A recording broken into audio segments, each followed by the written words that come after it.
En estos días se están cumpliendo 50 años del Febrero Amargo del año 1973, una serie de hechos que presagiaron el golpe de Estado que ocurriría en Uruguay el 27 de junio de aquel año. El 8 de febrero, el entonces presidente Juan María Bordaberry decidió reemplazar al ministro de Defensa, Armando Malet, por el general Antonio Francese. El cambio buscaba controlar, acotar la injerencia política creciente de las Fuerzas Armadas, denunciada en ese entonces, entre otros, por el senador colorado Amílcar Vasconcellos. La resolución fue resistida por el Ejército y la Fuerza Aérea, que esa noche tomaron las instalaciones de Canal 5 y a través de la televisión oficial anunciaron que desconocerían las órdenes de Francese. Mientras tanto, el comandante en jefe de la Armada, Juan José Zorrilla, marcaba la posición contraria cuando ordenaba bloquear la Ciudad Vieja en defensa de la legalidad. Luego de 4 días de tensiones, Bordaberry cedió a las presiones militares a cambio de continuar en la presidencia. El 12 de febrero firmó el llamado Pacto de Boy-Solanza, que contempló las exigencias de los mandos castrenses y marcó el inicio de un gobierno cívico-militar. Un día antes, Zorrilla renunciaba a la jefatura de la Armada, luego de que desde la base naval del Cerro varios oficiales de esa fuerza desconocieran su autoridad, alineándose con el Ejército y la Fuerza Aérea. A iniciativa del Partido Colorado, este jueves la Asamblea General evocará y discutirá aquellos episodios. En la sesión, según anunciaron, los colorados se proponen destacar el papel que algunas figuras de esa colectividad jugaron en defensa de las instituciones. Pero el debate está asegurado porque también estará sobre la mesa el rol que jugó el presidente Bordaberry, electo por aquel lema, y por otra parte, el posicionamiento que adoptaron varios partidos y dirigentes de izquierda que simpatizaron con algunos de los planteos castrenses. En estos minutos vamos a conversar hoy con el diputado Ope Pasqué, uno de los impulsores de la sesión especial de este jueves 9 de febrero. Después, en los próximos días, iremos incorporando otros enfoques sobre aquellos hechos. Diputado Pasqué, buen día, gracias por acompañarnos. Buen día, ¿qué tal? Gracias por la invitación. A ver, pasemos en limpio. Es una iniciativa del Partido Colorado que tuvo respaldo de varios legisladores de la coalición. Sí, fue un planteo que hicimos nosotros porque fue inmediatamente aceptado por varios legisladores de la coalición y la citación a la Asamblea la firmamos integrantes de varios partidos de la coalición de gobierno. Uh-huh. ¿Actitud de la oposición? No, nosotros presentamos la citación por nuestra cuenta. ¿No la abrieron al Frente Amplio? No, nos invitamos, como tantas otras veces, el Frente presenta sus iniciativas sin invitarnos a nosotros y después podemos eventualmente coincidir en sala, pero cada cual plantea sus iniciativas como lo entiende oportuno.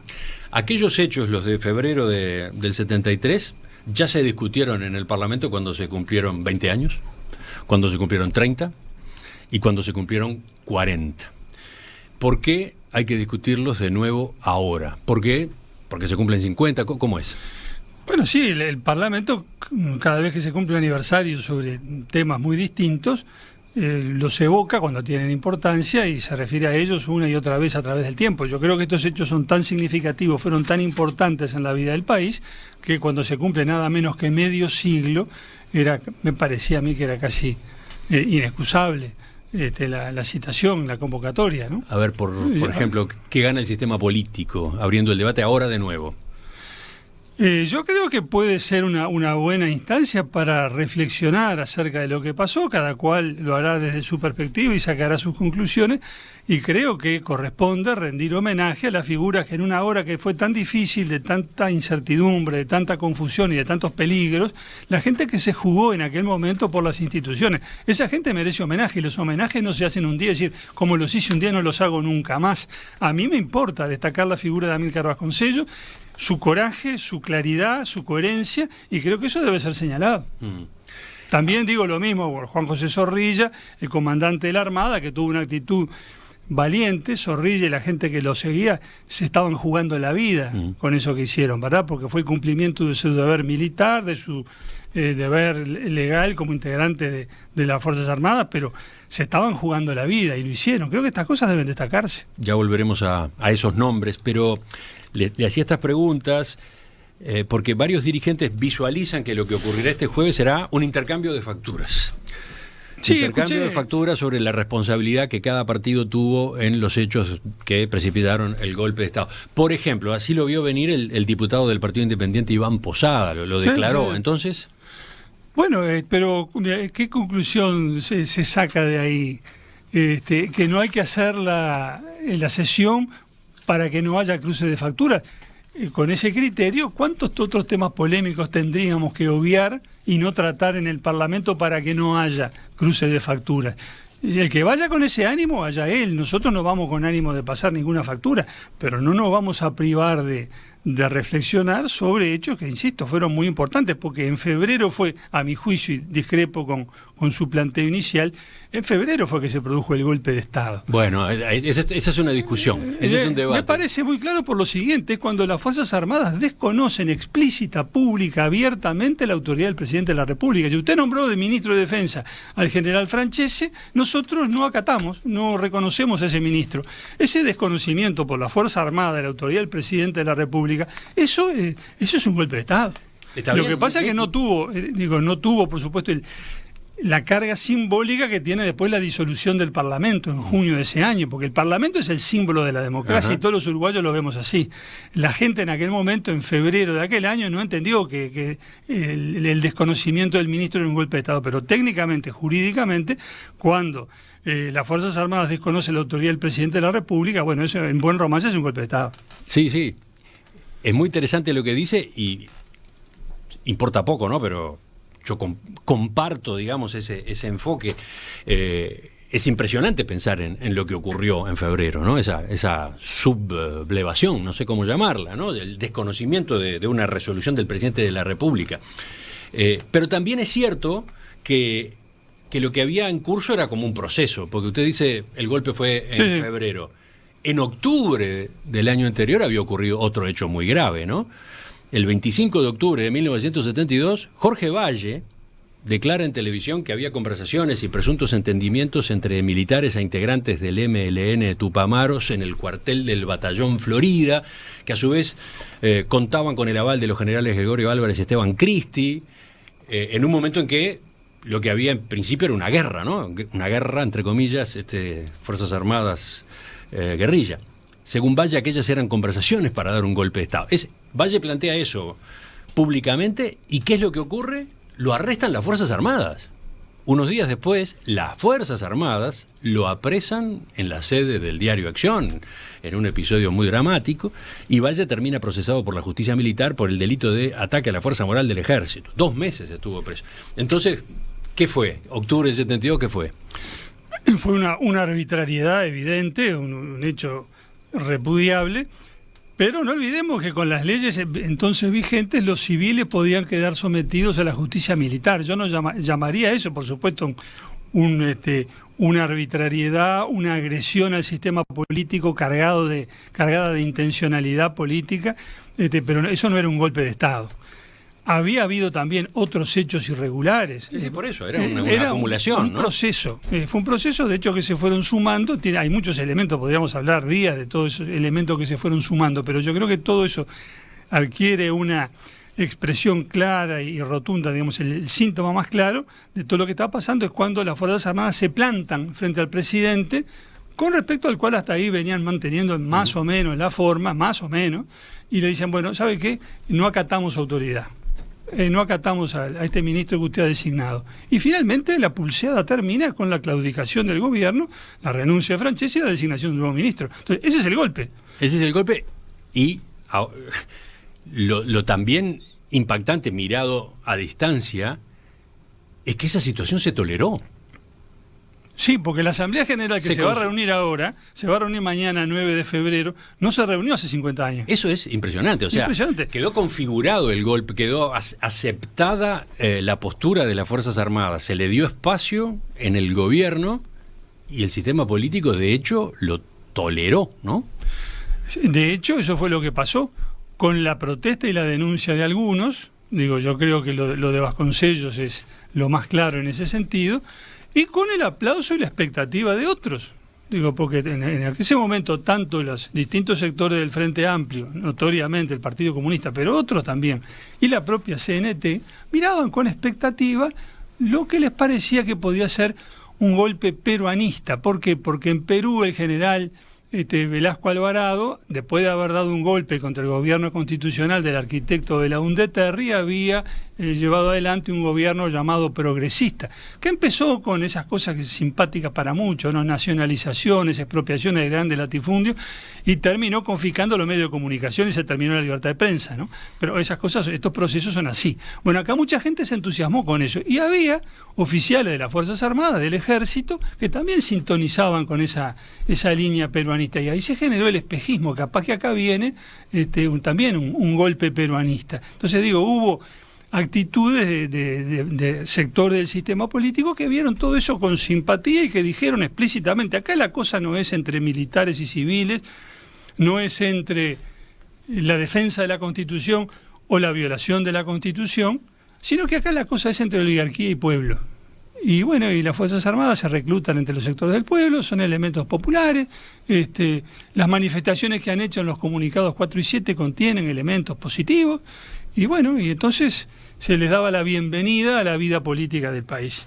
Todo eso pasó. Todo eso pasó mucho más, y creo que estas pinceladas que acaban de aparecer en estos minutos de la conversación dan la pauta, sobre todo pensando en los oyentes más jóvenes, de lo complejo de aquel panorama político institucional y de todo lo que puede llegar a aparecer en este debate en la Asamblea General este jueves, ¿no? Enseguida vuelvo a algunas de las consideraciones que usted acaba de incorporar, pero voy para atrás y me coloco en el foco que usted mismo recién subrayaba. La idea es reivindicar la conducta, especialmente de 3 colorados, decía usted, que se plantaron en contra del quiebre institucional. Vayamos uno por uno, ¿le parece? Hablemos en primer lugar de Amílcar Vasconcellos. Y yo al terceto agregaría otra figura que no es de mi partido, pero que el doctor Carlos Quijano, el director de Marcha, que tuvo también una actitud muy clara y muy firme en todo el proceso de oposición a todo esto que se venía. Él decía, es mejor una constitución mala o violada varias veces que ninguna constitución. Y de entre el poder civil y el poder militar es el poder civil. Quijano fue clarísimo y lo fue consistentemente a lo largo de todo el proceso. Pero digo, lo agrego a él también, no me cuesta nada, al contrario, a esta idea de rendir homenaje a los que en esos momentos tan difíciles vieron con claridad lo que pasaba y se jugaron en la defensa de la institucionalidad democrática, que es lo que a mí me importa. Vayamos al caso de Vasconcellos, Amílcar Vasconcellos, un dirigente político nacido en el departamento de Artigas, un maestro y abogado además, sí, ¿no? Profesor de filosofía, una larga trayectoria en distintos ámbitos, con una personalidad muy particular, ¿no? Sí, un hombre, como él decía, un hombre de lucha, un hombre muy frontal en sus planteamientos, muy recio en la exposición de sus convicciones, también muy leal en el enfrentamiento político. Se había formado al lado de Luis Valle, era un hombre de la confianza de Luis Valle, y sobre esto una anécdota. A Luis Valle, en algún momento cuando era presidente de la República, el presidente del Brasil le había regalado una ametralladora Thompson, que provenía del tiempo en que Brasil había participado en la Segunda Guerra Mundial. Luis Valle recibe esa ametralladora y en algún momento él o sus familiares, eso no lo tengo claro, pero se la regalan a Vasconcellos. Y me contaba a mí el hijo de Vasconcellos, que en esos días de febrero y posteriores, cuando no se sabía qué iba a pasar y las Fuerzas Armadas estaban furibunda contra Vasconcellos, el padre tenía sobre el escritorio de su casa la ametralladora Thompson y un revólver, porque si venían a prenderlo estaba resuelto a no entregarse. Digo, ese era Vasconcellos. Había venido denunciando las arbitrariedades, los excesos en la lucha antisubversiva, así como había apoyado las medidas que permitían combatir a la subversión, pero decía, una cosa no quita la otra. Estamos contra la guerrilla, contra la violencia de los tupamaros, pero tampoco admitimos que se emplee cualquier método para combatirlo. Había creado una comisión para la investigación de la tortura, hay algún cuaderno de marcha sobre esto. Se había tenido una actitud muy principista en todo sentido. Y en esa conducta hay un día clave, que es el 1 de febrero. Sí. 1 de febrero de 1973, Vasconcellos denuncia a través de Radio Carve que existía un plan a efectos de desplazar a las instituciones legales para sustituirlas por la omnímoda voluntad de los que pasarían a ser integrantes de la Internacional de las Espadas. Así lo dice. En ese mensaje, Vasconcellos advierte: los latorritos que tratan de llegar, aunque puedan lograrlo mediante la ayuda de cobardes y traidores, que no olviden la lección histórica. Fue un mensaje que conmovió al país, ¿no? Conmovió, fue electrizante. Yo tenía creo que 15 años, pero yo lo escuché con mi padre y un primo, estábamos en mi casa, y escuchábamos Tomándole el pulso a la República, aquel programa que conducía Omar de Feo por Radio Carve. Es hasta interesante reconstruir las formas de comunicación de esa época, ¿no? Vasconcellos había pensado en publicar una nota en la prensa, pero finalmente acepta una propuesta que le hace un periodista de ese programa y graba en su casa ese mensaje que después emite en Tomándole el pulso a la República, un clásico del periodismo político, que iba a las 11 de la noche, ¿no? Y había audiencia para esos programas, ¿no? Sí. Y bueno, allí dice todo esto, señalando con claridad que se estaba gestando un golpe militar de quienes pretendían desplazar a los políticos de la conducción de la nación. Y venían en esa campaña mezclando, digamos, arteramente imputaciones de corrupción, ineficacia del sistema político y presentándose ellos como salvadores de la patria. Y Vasconcellos lo dice con toda claridad y exhibe además, demuestra que no les tiene miedo, porque les dice latorritos.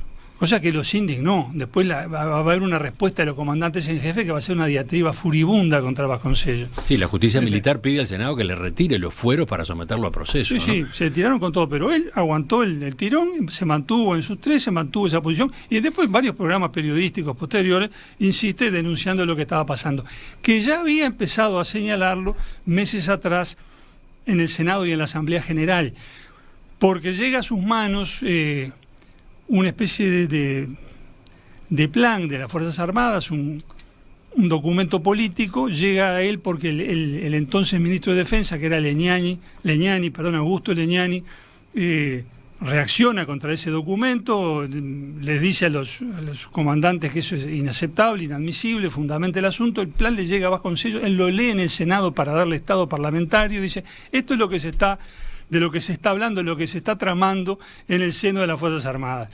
Dice, es un plan para desplazar al poder político, para que las Fuerzas Armadas asuman un rol en la conducción de la nación que naturalmente no les corresponde. Lo dice con una larguísima exposición muy detallada, muy circunstanciada. El 1 de febrero, con esos antecedentes, dice: bueno, esto sigue adelante, acá hay un plan de lo que se está gestando el golpe militar. A él le contesta el presidente Bordaberry al otro día, le dice: no hay ningún, quédese tranquilo, senador, acá no hay golpe, el presidente está comprometido a defender las instituciones. Él había tratado de reunirse con el presidente Bordaberry antes de dar a conocer ese mensaje, no lo logra. Se difunde entonces a través de Radio Carve su postura, y ahí sí se produce la respuesta de Bordaberry, ¿no? Se produce la respuesta de Bordaberry, que es el propio Vasconcellos lo dice reconfortante, porque el presidente le dice: acá el presidente está resuelto a defender las instituciones y las Fuerzas Armadas seguramente también lo van a estar. Es una respuesta, digamos, tranquilizadora. El diario Acción titula el otro día: valiente planteo y valiente respuesta, o algo así, porque valoraba tanto la intervención de Vasconcellos como la respuesta de Bordaberry. Ahora, los que no quedaron conformes con la respuesta de Bordaberry fueron los militares, que quisieron responder ellos, porque les parecía insuficiente la respuesta del presidente. El ministro de Defensa de la época, que era a esa altura Armando Maletti, intenta disuadirlo, dice: no, mire, después que hable el presidente ya no puede hablar más nadie por abajo, porque es la autoridad superior. Pero los comandantes fuerzan la situación y salen, como decía hace un rato, con una diatriba furibunda contra Vasconcellos, donde le dicen de todo, que es esta forma parte de una conjura para desprestigiar las Fuerzas Armadas, un montón de cosas sin ningún asidero, pero es una respuesta violentísima. Y como consecuencia de que, bueno, había quedado, digamos, en los hechos desautorizado, renuncia el ministro de Defensa, y es cuando Bordaberry designa como nuevo titular de la cartera al general Francese, con la idea de que ese viejo general, con experiencia política, con vaquía, iba a ser capaz de controlar la situación, calmar las aguas y, bueno, y restablecer cierta forma de normalidad. Lo cual evidentemente no fue así, porque es ahí cuando las Fuerzas Armadas se plantan, las Fuerzas Armadas no, el Ejército y la Fuerza Aérea. La Armada tuvo otra actitud. Ahora hablaremos de eso. Y dicen, no vamos a reconocer la autoridad de Francese porque, bueno, no hacemos cuestión de sus aspectos personales, los respetamos, pero él, en su momento, se opuso a que las Fuerzas Armadas tomaran el rol que deben tomar, etcétera, porque Francese no quería utilizar a las Fuerzas Armadas en la lucha contra la subversión. Decía, ese es el ultimísimo recurso, después que salen de los cuarteles es muy difícil hacerlas volver. La vio claramente. Sí, sí. Por eso no lo querían. Es muy interesante, muy importante subrayar eso, la advertencia que Francese había tenido en esa materia, ¿no? Claro. La advertencia que un militar había tenido a propósito del involucramiento de las Fuerzas Armadas en la represión de la subversión, ¿no? Y cuando el Ejército y la Fuerza Aérea cuestionan a Francese, Bordaberry públicamente lo respalda. Emite un comunicado, no me acuerdo si fue por radio y televisión o fue una cuestión escrita, pero lo cierto es que con toda claridad y con muy buenos argumentos dice, no, el general Francese se tiene que quedar, son necesarios sus servicios, el presidente lo mantiene. Esto era así creo que hasta el viernes de noche, que era, viernes 9 de febrero. Sin embargo, ahí queda planteado el enfrentamiento, ¿no?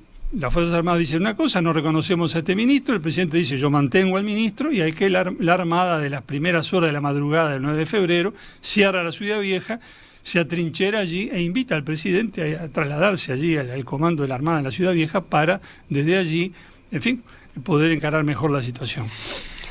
Insisto, los oyentes más jóvenes que están del otro lado del receptor pueden seguramente quedar descolocados por este relato, ¿no? Fueron hechos tremendos. Dramáticos. De una gravedad desde el punto de vista institucional, que no sé, que no digo que no tenía precedentes, habían pasado sí situaciones de ese estilo en Uruguay, pero claro, era una escalera en la que se iba subiendo a pasos acelerados, ¿no?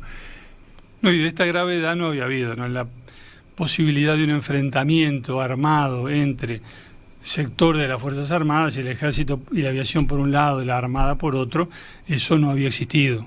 Sí, está bien. En el siglo XX no. En el siglo XX no, perfecto, sí, en el siglo XX no. Yo estaba remontando, al golpe de Terra, etcétera, pero era otra modalidad, era otro tipo de situación, ¿no? Y las Fuerzas Armadas ahí no intervinieron, fue Terra con el apoyo de la policía.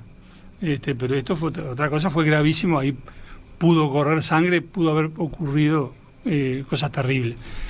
Y no es que no hayan ocurrido cosas terribles, solo que fueron de otro género, porque finalmente se le ordena a Zorrilla levantar el cerco de la Ciudad Vieja, poco después renuncia, y el 12 de febrero, que era un lunes, se produce lo que se llamó el Pacto de Boisolanza. Bordaberry se reúne con los mandos militares, acepta sus demandas, se va a Francese, viene un nuevo ministro de Defensa, y entonces queda, digamos, convalidada la arremetida militar contra el poder político. Yo creo que ahí se establece, digamos, la tutela militar, que se va, digamos, a formalizar cuando el 1 de marzo se instale el Consejo de Seguridad Nacional.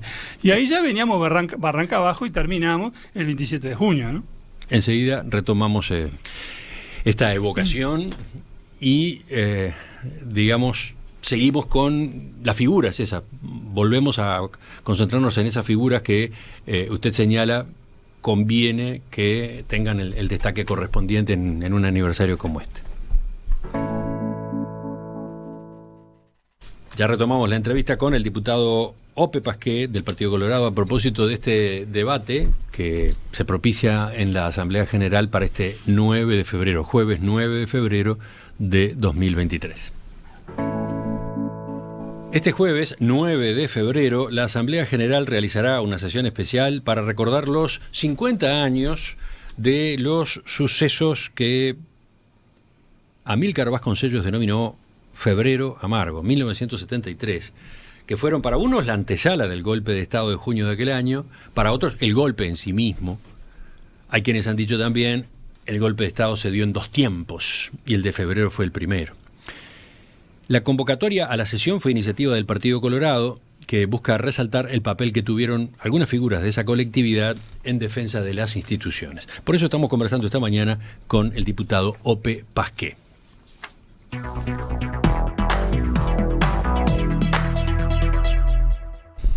quedó el nombre, ¿no? Quedó Febrero Amargo como denominación. En realidad es el título de un libro, ¿no? Un acierto editorial de Vasconcellos. Llamó hacia su libro y le quedó la denominación a ese momento de nuestra historia, ¿no? Entre paréntesis, ayer cuando aparecía el tema de estos 50 años en la mesa de análisis político, surgía la recomendación para que quienes no lo han leído vayan a buscarlo, ¿no? Febrero Amargo de Amílcar Vasconcellos. Está disponible incluso en versión digital en la colección de clásicos uruguayos de la Biblioteca Artigas. Es fácil ubicarlo. Más temprano un oyente de 30 y pocos años decía que había ido a buscarlo y que había quedado impactado, ¿no? Bueno, es un trabajo imprescindible. No es el único, por supuesto, pero es un trabajo imprescindible, asociado además con uno de estos nombres que ustedes quieren en esta ocasión poner en valor, el de Vasconcellos. Pero decía que había dos más, y ya aludió a ellos. Detengámonos algunos minutos en el comandante en jefe de la Armada, en aquel momento, Juan José Zorrilla, que se mantuvo leal a las autoridades cuando el Poder Ejecutivo decidió nombrar a un nuevo ministro de Defensa, ante el cual se sublevaron el Ejército y la Fuerza Aérea. Usted decía hace un rato, ya habló de él y decía, hasta corrió peligro su vida. Cuéntenos un poco más a propósito del tipo de gesto, del tipo de conducta que asumió Zorrilla.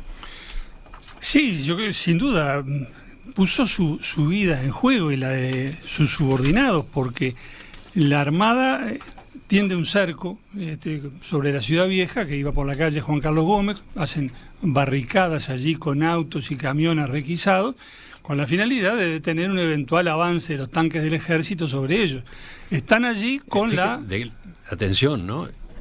Detener, frenar un eventual ataque que el ejército hiciera sobre el comando de la Armada, ¿no? Sí, porque circulaban los tanques en Montevideo en esa época. Circulaban los tanques, sí, claro, hubo más despliegue de tanques en febrero que en junio. Y bueno, Zorrilla se atrinchera allí en la Ciudad Vieja y ordena a los buques de guerra de la Armada desplegarse allí en la bahía y apuntar sus cañones de tal manera de poder enfrentar lo que viniera.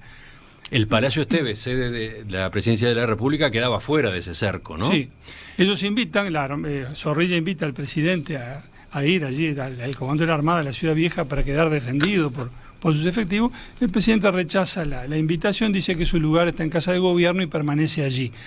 Pero en todo ese 9 de febrero dramático, Zorrilla está trincherado y bueno, y por momentos parece inminente un enfrentamiento armado. Inclusive se da un episodio en el cual un barco de la Armada cae en manos de marinos que estaban, digamos, de acuerdo con el ejército, que en definitiva, golpistas, y empiezan a propalar comunicados en apoyo de la posición del ejército y contra la posición del comando de la Armada, y Zorrilla llega a orden de que lo hundieran.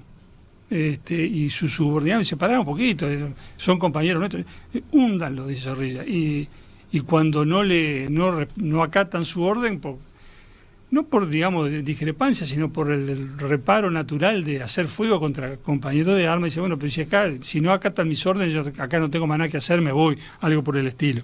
Pero Zorrilla estaba absolutamente resuelto a llegar hasta las últimas consecuencias, hasta que finalmente recibe la orden de levantar el cerco.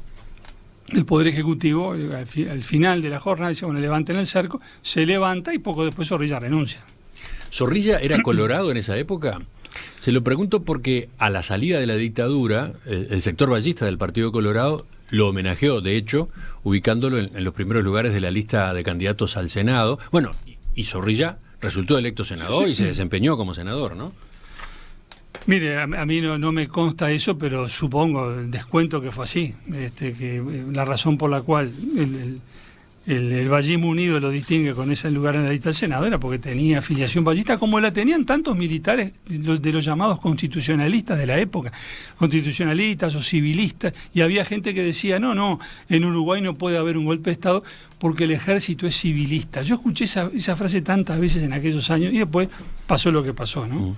El diputado Conrado Rodríguez del Partido Colorado va a presentar un proyecto de ley para que se instale una estatua en homenaje al contraalmirante Zorrilla en reconocimiento a sus acciones en contra del intento de golpe.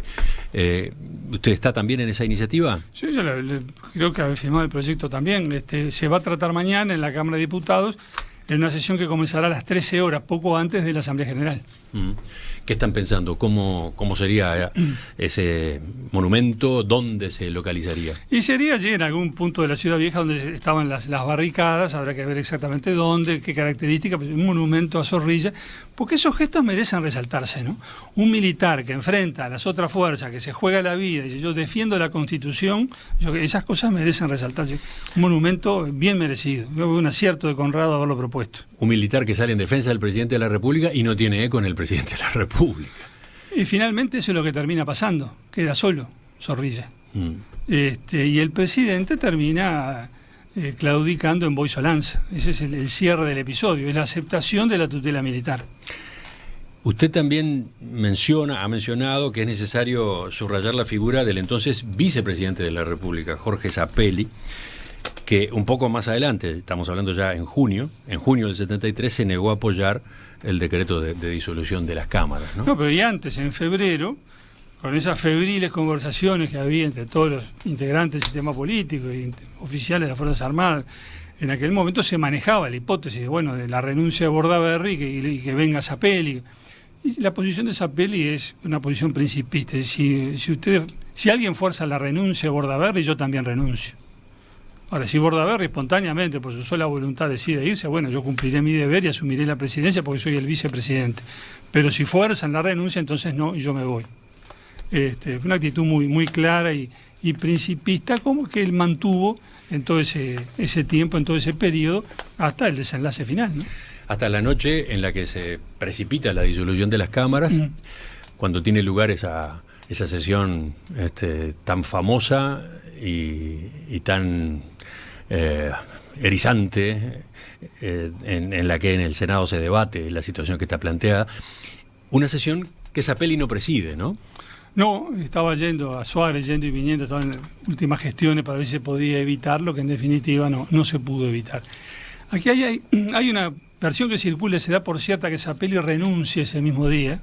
Zappelli no renuncia. Bueno, ese es un detalle que vale la pena conocer, que vale la pena enfatizar. Zappelli siguió, de hecho, en el cargo de vicepresidente. ¿Cómo es eso? No, sigue formalmente, obviamente fue desplazado del cargo, le ofrecieron integrar el Consejo de Estado, rechazó la oferta, pero no quiso renunciar porque él entendía que había sido elegido por la ciudadanía por 5 años y se mantuvo, lo que en términos prácticos significaba que no se jubiló. No cobró jubilación, se mantuvo en el cargo hasta que, cumplidos los 5 años, en marzo del 77, el diario El Día publicó una escueta noticia diciendo que Zappelli comunicaba que el día anterior, el 1 de marzo, había cesado en sus funciones a cumplirse el quinquenio. Fue una actitud principista muy levantada, es decir, yo me mantengo, no me jubilo, porque yo soy el vicepresidente elegido por la ciudadanía. Pero no integró el gobierno, ¿no? Nunca integró nada, se mantuvo siempre en la oposición, y más aún, en aquellos años, nosotros, un grupo de jóvenes ballistas, habíamos formado a partir del año 80 la CBI, que después, como no pudo seguir actuando en política, porque estaban las restricciones de la época, la transformamos en Centro Brum de Investigaciones, invocando ese pretexto un poco juvenil para seguir reuniéndonos y trabajando. Y quisimos hacer una reunión sobre un proyecto de ley de asociaciones profesionales que había presentado el gobierno de la época. Lo fuimos a buscar a Zappelli para que integrara una mesa redonda. Queríamos hacer la mesa redonda con Zappelli, con Helio Sartú y con Víctor Bayán, que militaba en la CBI en aquel momento. Y bueno, por supuesto, me acuerdo que fuimos Julio Herrera y yo a presentar la solicitud a jefatura y nos dijeron que no, ni Zappelli, ni Buenir Sartú, ni Víctor Bayán, ninguno, los tres para afuera. Ahí quedó la tentativa. Pero recuerdo la excelente disposición de Zappelli a colaborar con nosotros, a ayudar en lo que pudiera. Y nos adelantó. A mí no me van a autorizar, pero bueno, si quieren hacer la gestión, adelante.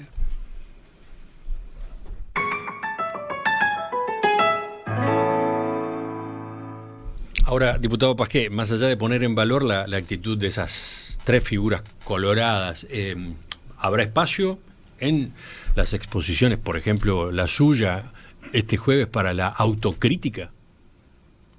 por el papel de otras figuras coloradas, y en especial de Bordaberry en el golpe? Lo vemos enseguida. Diputado Pasquet, yo dejaba planteada la pregunta hace unos minutos, más allá de resaltar la actitud de figuras coloradas que se plantaron frente a la sublevación militar, frente a la desestabilización, frente a lo que muchos llaman directamente el golpe, los hechos de febrero de 1973. ¿Va a haber espacio también en su exposición, por ejemplo, para la autocrítica por el papel de colorados en el golpe? A ver, esa injerencia militar creciente en la vida política se había iniciado durante un gobierno colorado, el de Jorge Pacheco Areco. El quiebre institucional se dio también bajo un gobierno colorado, el de Juan María Bordaberry, y hubo colorados que apoyaron el golpe y que incluso integraron después el gobierno cívico-militar, ¿no?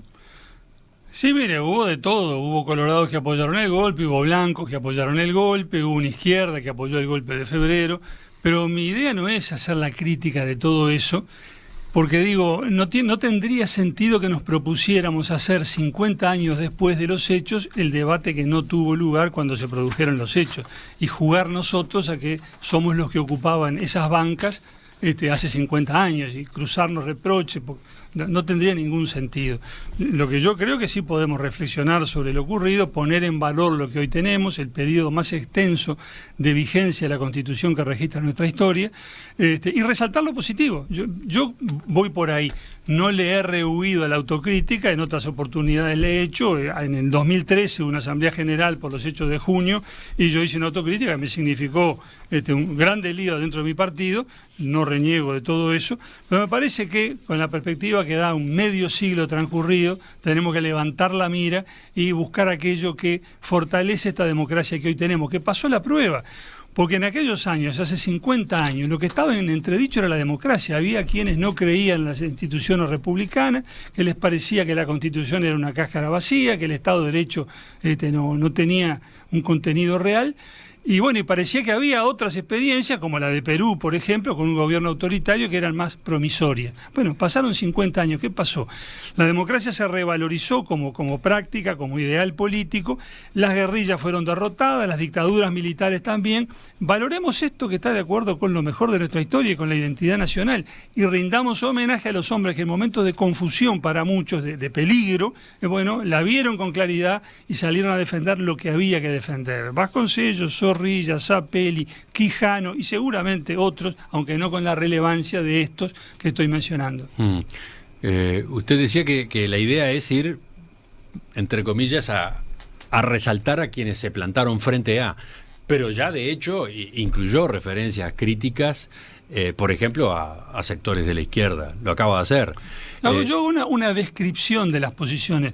Yo estoy seguro de que sostuvieron esos sectores lo que sostuvieron con la mejor buena fe del mundo, creyendo sinceramente que eso era lo mejor para el país. No es una crítica ética. Lo que yo digo es que esos sectores, esos grupos políticos, no eran leales a la Constitución, eran leales a la revolución, que ellos creían que era el ideal a perseguir. Le estoy consultando esto porque inevitablemente durante esta discusión en la Asamblea General va a aparecer, se va a terminar tocando los comunicados 4 y 7 de las Fuerzas Armadas, o mejor dicho, del Ejército y la Fuerza Aérea, que después terminaron apoyando militares de la Armada, que tuvieron apoyo de partidos y dirigentes de izquierda, ¿no?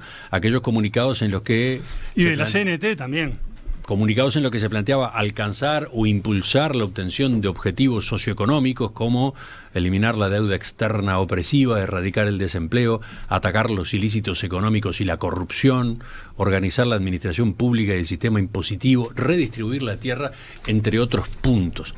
¿De qué manera va a figurar en su intervención aquella salida de mandos militares y la forma como se la vio desde el espectro político? Y yo creo que es parte de la descripción del panorama. Digo, fueron cosas que ocurrieron y que explican el entusiasmo de algunos sectores con esa irrupción de los militares en la vida política del país. Pero yo insisto, yo no creo que quienes apoyaron eso lo hayan hecho de mala fe. Creían que ese era el camino, que eso era lo mejor, estaban convencidos de eso, y mucha de la gente que pensó así pagó su error con la prisión, con el exilio, algunos con la tortura y con la muerte. O sea que la sinceridad y el compromiso con eso que sostenían está fuera de duda. Sí, a ver, ha habido cantidad de pronunciamientos de dirigentes o referentes del Frente Amplio señalando públicamente que aquel apoyo que existió de parte no orgánicamente del Frente Amplio, ¿no?, sino de algunos partidos, de algunos dirigentes, fue un error, que no se leyó bien en el momento político, que se cayó en un engaño de parte de los militares, ¿no? Esa autocrítica ha existido. Sí, pero yo creo que no va al fondo de la cuestión.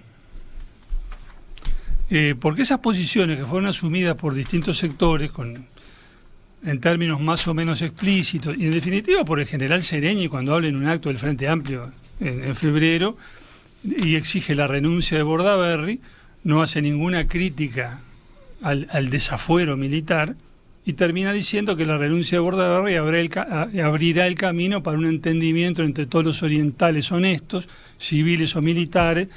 Está en esa tesis de la bienvenida a las Fuerzas Armadas a la vida política del país. Una postura que recibió la discrepancia frontal de Quijano, a quien usted señalaba hace un rato, ¿no? Exactamente. Ahora, desde marcha, la lectura y la postura fue otra, ¿no?